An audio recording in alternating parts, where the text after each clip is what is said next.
এই WhatsApp guys, this is Sagar from Sagar 360 YouTube channel.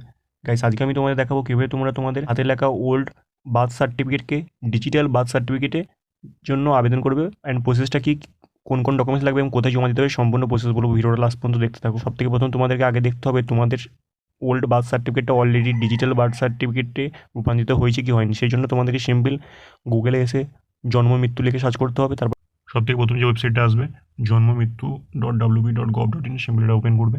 Open করার পরে একদম টপ রাইট সাইডে 3 বারে ক্লিক করবে। দেন সিম্পল এখানে সিটিজেন সার্ভিসে ক্লিক করবে। দেন এখানে বার্থ সেকশনে ক্লিক করার পর এখানে একটা অপশান পাবে, no your acknowledgement / certificate number, simple সেটাতে ক্লিক করবে। দেন এখানে কিছু বেসিক ডিটেলস এসেছে, যেমন হচ্ছে তোমার ইয়ার অফ বার্থ, কত সালে তুমি জন্মেছো সেটা এখানে সিলেক্ট করবে তোমার ওল্ড বার্থ সার্টিফিকেট অনুযায়ী। ফর এক্সাম্পল আমি 2002 সিলেক্ট করলাম। তারপরে মান্থ অফ বার্থ, কোন মাসে জন্মেছো সেই মাসটা এখানে তোমাকে সিলেক্ট করতে হবে। দেন এখানে বিবি নেম, মানে যার জন্ম সার্টিফিকেটটা তুমি এখানে চেক করছো তার নামের অ্যাটলিস্ট তোমাকে 3টে অক্ষর প্রথম দিতে হবে। তুমি চাইলে পুরো নামটা দিতে পারো। তারপরে মায়ের ফার্স্ট নেম দিবে, তারপরে বাবার ফার্স্ট নেম দেওয়ার পর এখানে 10 ডিজিট একটা মোবাইল নম্বর দিবে। দেন সিম্পলি এখানে সার্চে ক্লিক করবে। সার্চে ক্লিক করার পর তোমাদের যদি এখানে তোমাদের old birth certificate digitalization already হয়ে থাকে, তাহলে অটোমেটিকলি তোমাদের এখানে ডেটাটা শো করবে।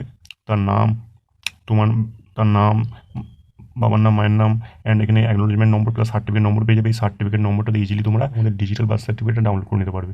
আর এখানে যদি তোমাদের নট ফাউন্ড দেখায় তাহলে জানবে তোমাদের ওল্ড বার্থ সার্টিফিকেট এখন ডিজিটালাইজেশন হয়নি। তো সেই জন্য তোমাদেরকে অফলাইনে অ্যাপ্লাই করতে হবে। তো কোথায় অ্যাপ্লাই করবে? তোমরা তোমাদের ওল্ড বার্থ সার্টিফিকেটটা দেখবে, সেখানে যে বার্থ সার্টিফিকেট যেখান থেকে ইস্যু হয়েছে, মানে মিউনিসিপ্যালিটি এরিয়া থেকে যদি ইস্যু হয়, সেই মিউনিসিপ্যালিটিতে তোমাদেরকে যেতে হবে কিছু ডকুমেন্টস নিয়ে। আর তোমাদের বার্থ সার্টিফিকেট যদি গ্রাম পঞ্চায়েত থেকে ইস্যু হয়, তো সেই গ্রাম পঞ্চায়েতে তোমাদের যেতে হবে। তো কীভাবে বুঝবে? বার্থ সার্টিফিকেটে এখন লেখা থাকবে যে তোমাদের বার্থ সার্টিফিকেটটা কোন মিউনিসিপ্যালিটি এরিয়া বা কোন গ্রাম পঞ্চায়েত থেকে ইস্যু হয়েছে। তো সিম্পল আমার ক্ষেত্রে এখানে দেখতে পারো আমারটা ইস্যু হয়েছে বিষ্ণুপুর মিউনিসিপ্যালিটি থেকে। তো এটা যদি আমাকে ডিজিটাল করতে হবে বা ডিজিটালাইজেশনের জন্য আমাকে বিষ্ণুপুর মিউনিসিপ্যালিটিতে যেতে হবে। তো কী কী ডকুমেন্টস লাগবে?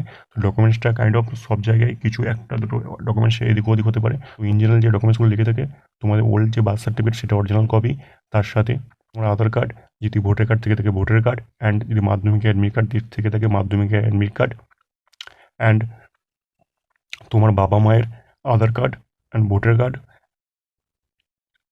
অ্যান্ড তোমার যদি ওল্ড বার্থ সার্টিফিকেটে তোমার নাম বা বাবার নাম মায়ের নামে কোনো স্পেলিং মিস্টেক থাকে, তো সেইটা কারেকশান এখনই হয়ে যাবে। এই কারেকশান করার জন্য এক্সট্রা তোমাকে একটা এবিডিবির কোডের প্রয়োজন হতে পারে।